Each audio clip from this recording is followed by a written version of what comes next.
Halo warga sekolah, kembali lagi dengan Capsek Sekolah Horor. Apa kabar kalian semua? Semoga baik-baik saja. Di episode Sekolah Horor kali ini menceritakan tentang Salah Apa Aku. Cerita ini bersumber dari akun Twitter @ua_cn24. Selamat mendengarkan.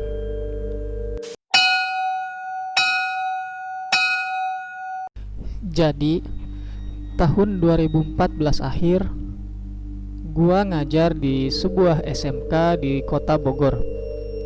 Tapi sayang, sekolahnya sekarang cuma tinggal kenangan.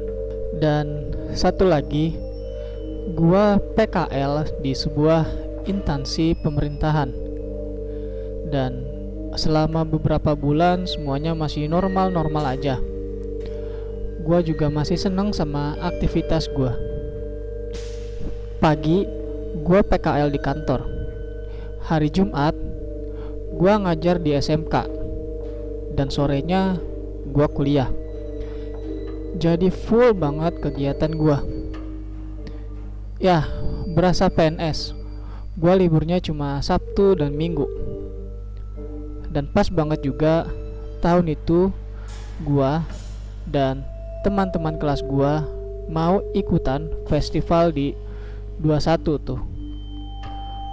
Gua diajak buat observasi ke Gunung Gede sama dosen gua. Soalnya dia suka sama tulisan gua. Jadi dosen gua itu adalah seorang produser di sebuah rumah produksi. Lalu gua pun izin untuk gak masuk ke kantor dan juga izin untuk gak ngajar. Tapi gua gak lupa buat kasih tugas ke murid-murid gua ketika gua mau naik ke Gunung Gede. Dan gua naik hari Jumat, Sabtu, dan berencana untuk balik lagi hari Minggu. Gak ada hal aneh pas di atas.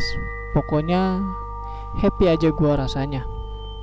Cuma buat pemula kayak gua tuh rasanya capek banget dan kaget sama treknya. Dan setelah gua turun gunung, Seninnya gua langsung beraktivitas seperti biasanya. Sakit rasanya badan gua karena memang gua pemula, dan ketika masuk kerjaan gua pun numpuk. Gua juga harus isi jurnal gua dan pokoknya gua udah gak bisa untuk izin lagi. Pas gua masuk, kantor masih sepi.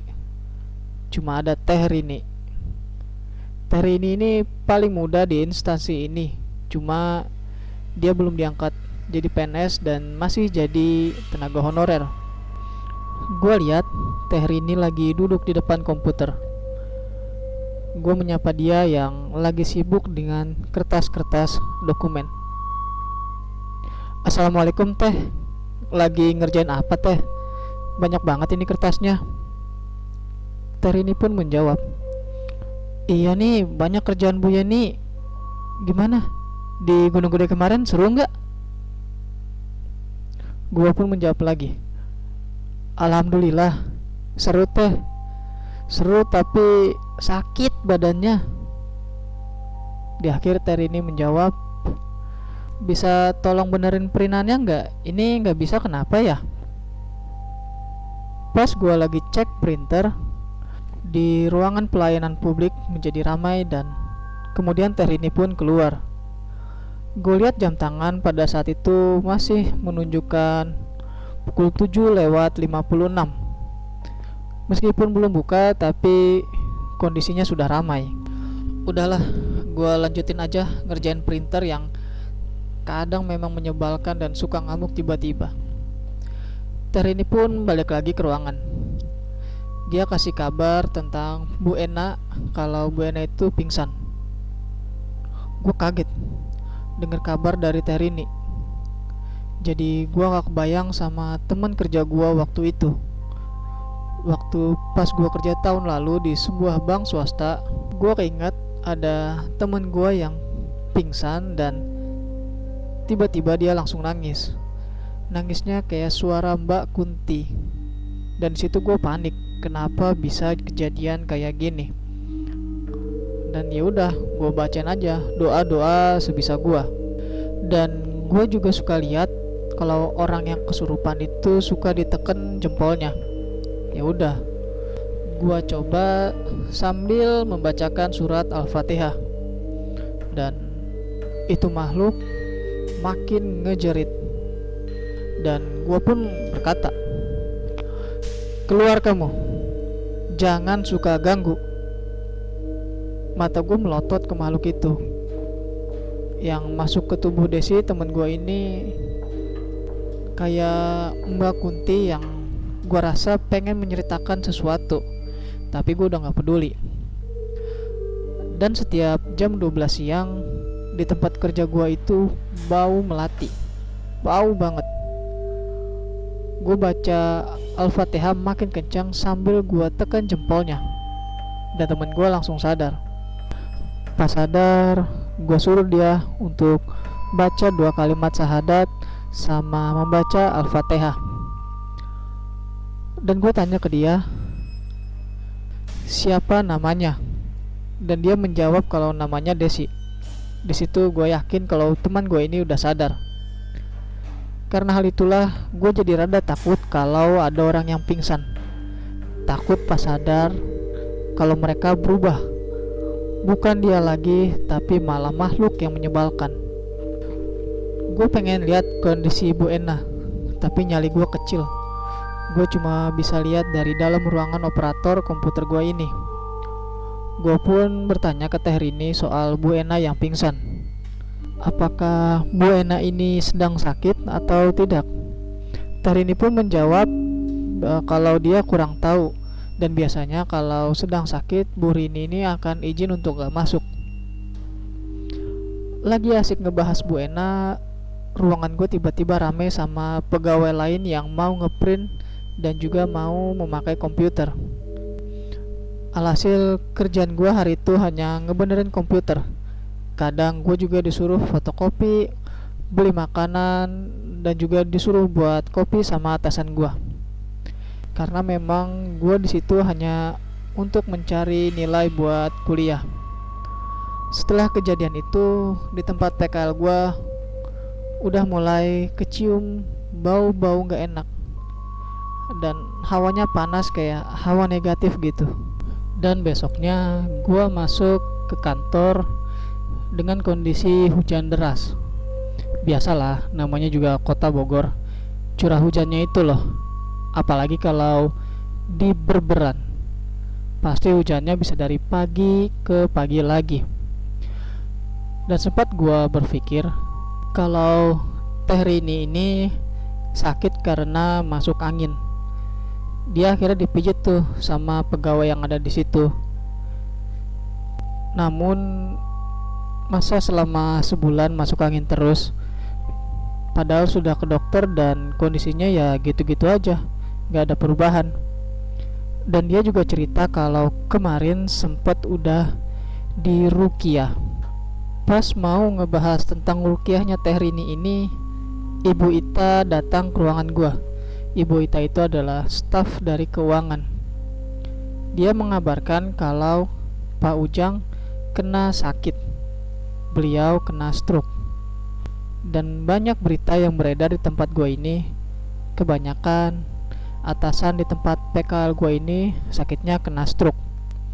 Disebut berita bohong, tapi bener, banyak yang terjadi seperti itu. Katanya kalau nggak dibantu sama hal-hal tak kasat mata, maka akan terlengserkan, ya, akan tersingkirkan. Gue nggak terlalu mikirin hal yang sedang ramai dibicarakan itu. Soalnya balik lagi, gue di sini hanya sedang PKL. Besoknya hari Jumat, gue hanya setengah hari di tempat PKL ini. Orang di kantor itu udah pada tahu kalau setiap hari Jumat pasti jadwal gue untuk ngajar di SMK. Gue pun pamitan setelah beres sholat Jumat. Namun pas gue nyampe di sekolah, gue gak jadi ngajar karena semua guru sedang mengadakan rapat dan membahas mengenai ujian sekolah. Gua nggak masuk kantor. Kira-kira 5 hari gua nggak izin setelah pulang dari rapat di sekolah. Dan gua harus sembuh karena Jumat nanti anak-anak akan ujian sekolah. Gigi gua yang sakit, tapi kaki gua yang nggak bisa jalan pincang. Nggak tahu kenapa. Kaki kanan gua tiba-tiba aja pincang. Gua harus kuat. Harus beresin kerjaan sama laporan PKL gua. Karena 1 bulan lagi PKL gua akan segera selesai. Besoknya gua langsung pergi ke sekolah karena di kantor lagi banyak kerjaan. Jadi agak telat. Gua bawa motornya agak cepet dan gak sadar, dan bikin gua kaget karena ada kucing yang nyebrang. Motor gua pun oleng, dan gua berusaha menstabilkan motor gua, kalau enggak gua bisa jatuh lagi. Pikiran gua kacau mikirin itu kucing yang hampir tadi gua serempet. Tapi gua harus cepat karena udah jam 1:10, dan pas nyampe sekolah gerbangnya ditutup.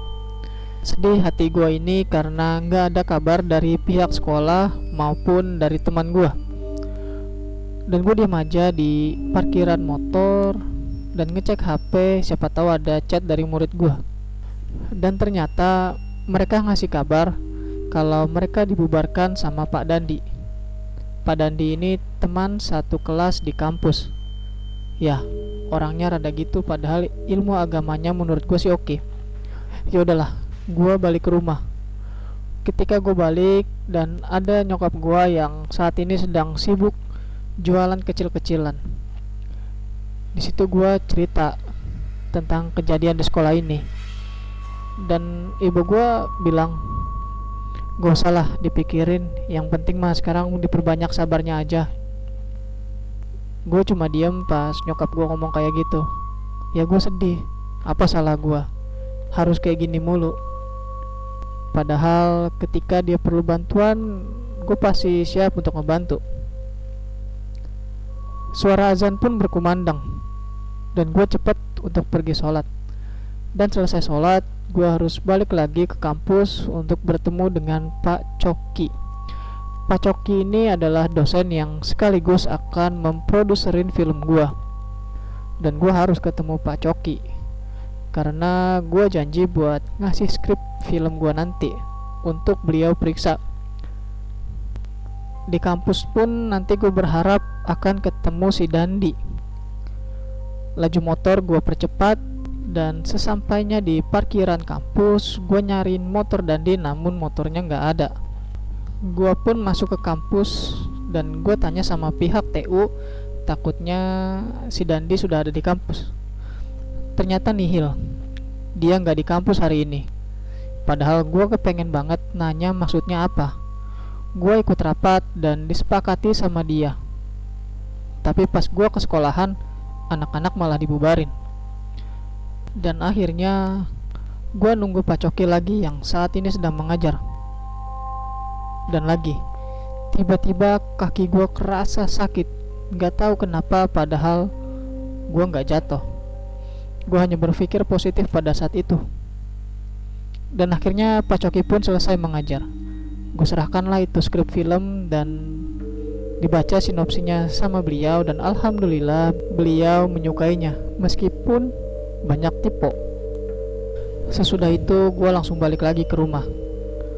Setelah kejadian itu gue gak ditelepon-telepon sama pihak sekolah, tapi gue masih menyimpan catatan gue sama murid-murid gue. Gue mikir, ada apa ya, salah apa gue sampai pihak sekolah begini dan gak ngasih kabar apa-apa sama gue. Gue masuk kantor pegawai, dan di kantor ada yang lagi berantem dan terdengar serem. Langsung aja gue masuk ke ruangan komputer. Gue denger hal-hal kayak santet, dan karena udah banyak yang datang, akhirnya yang berantem itu pun dipisahin. Sampai gue mikir, kenapa berantem sampai bawa-bawa santet segala? Bikin gue merinding pas ngedengarnya. Pokoknya hari itu gue berusaha untuk fokus sama kerjaan gue dan menyelesaikan tugas kuliah gue. Meskipun sampai hari ini juga gue belum mendapat kabar dari pihak sekolah. Semoga nanti sore kalau gue ke kampus, gue bisa ketemu dengan bapak kepala yayasan dari sekolahan itu. Tempat PKL gue itu makin kesini makin gak enak, hawanya kayak gak jelas gitu. Pada saling ngomongin satu sama yang lain, sedangkan gue yang cuma sekedar anak PKL, bukan pegawai tetap, cuma bisa mendengar curhatan mereka. Pokoknya biar cepat kelar. Dan gue juga masih mikir tentang sekolahan gue yang gak ada kabar setelah kejadian itu. Gue pengen nanya ke kepala sekolah, tapi gue juga jarang ketemu beliau di tempat kuliah. Dan kepala yayasan itu juga kebetulan adalah dosen gue sendiri. Dan memang kebanyakan guru yang ngajar di sekolah itu adalah mahasiswa di tempat gue kuliah. Pokoknya sekarang gue fokus sama PKL dan project festival film. Karena kalau mikirin sekolah, di waktu itu gue suka sedih sendiri. Dan sore ini gue ada pertemuan buat ngebahas mengenai masalah pengajuan proposal. Tempatnya di kampus. Sebelum azan asar, gue udah keluar dari tempat PKL. Dan pas keluar dari pintu utama, para pegawai udah pada keluar. Dan gue pun penasaran, ada apa? Ternyata ada orang yang ketika naik motor nabrak tembok. Ya Allah, gua gak mau lihat. Dan gua dapat informasi ini dari Teh Rini. Kata Teh Rini, itu bapak-bapak nabrak tembok, udah gitu aja. Pada saat itu bapak itu sedang membawa ikan dan ikannya sampai pada jatuh. Dan si bapaknya sekarang udah sadar. Gue pun nanya ke Teh Rini, Teh, itu bapak-bapaknya lagi sakit bukan? Teh Rini menjawab, enggak, dia gak sakit. Cuma dia lihatnya jalan aja dan bannya bocor, terus oleng, gak bisa ngerem dan kenalah tembok. Dan gue gak habis pikir kenapa bisa nabrak tembok. Suara azan mengumandang. Gue harus cepet pergi ke kampus. Pikiran gue masih mikirin kejadian di tempat PKL tadi. Sesampai di kampus, gue langsung mempresentasikan proposal gue. Dan gue kaget. Ternyata di depan gue banyak orang penting di kampus. Nulis aja gue banyak tiponya, apalagi kalau gue ngomong. Baru deh gue ngucap bismillah dalam hati dan tiba-tiba badan gue kerasa panas banget. Tapi pada saat itu gue gak boleh panik. Dan gue nahan hawa panas yang ada di badan, karena gue harus ngejelasin. Gue tahan tuh sampai 1 jam dan selesai ngejelasin semuanya.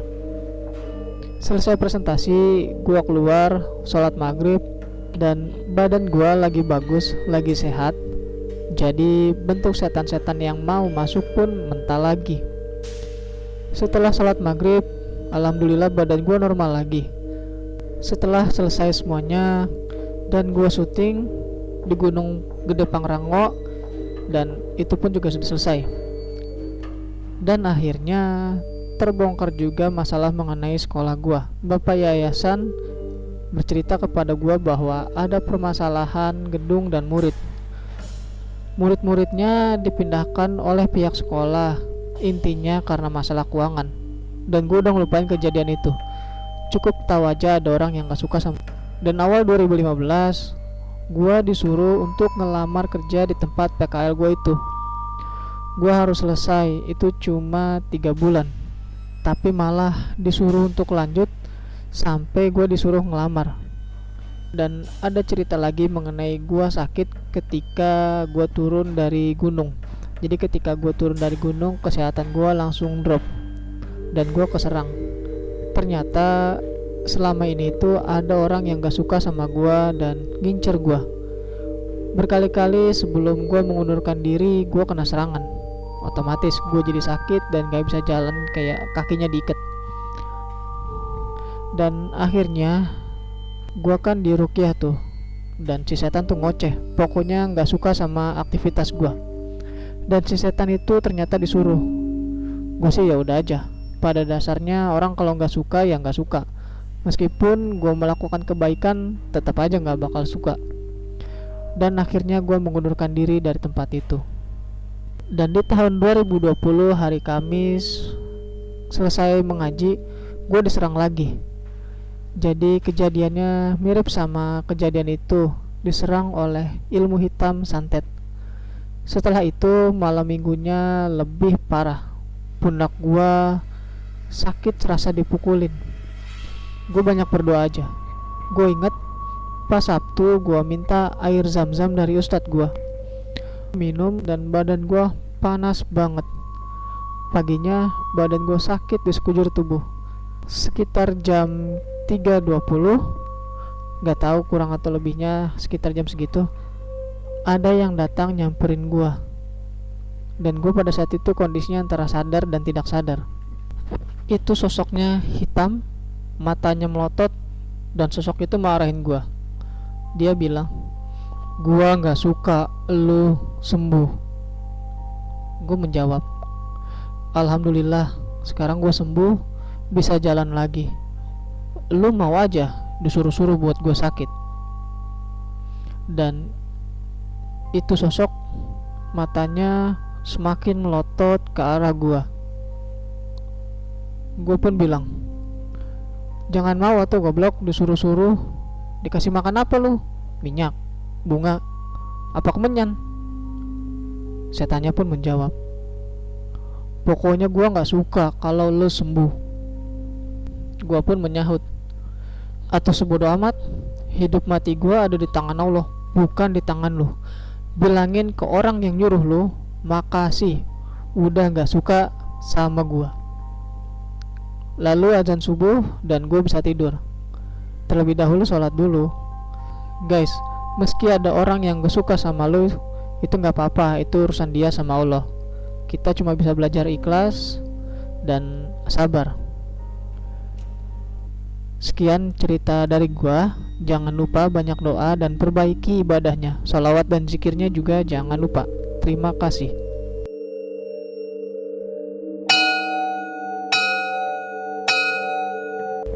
Itu dia cerita mengenai salah apa aku.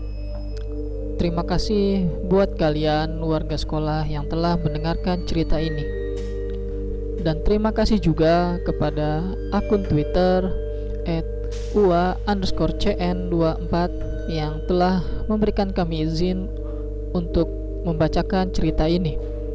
Jangan lupa untuk like dan share video ini agar warga sekolah horor semakin bertambah.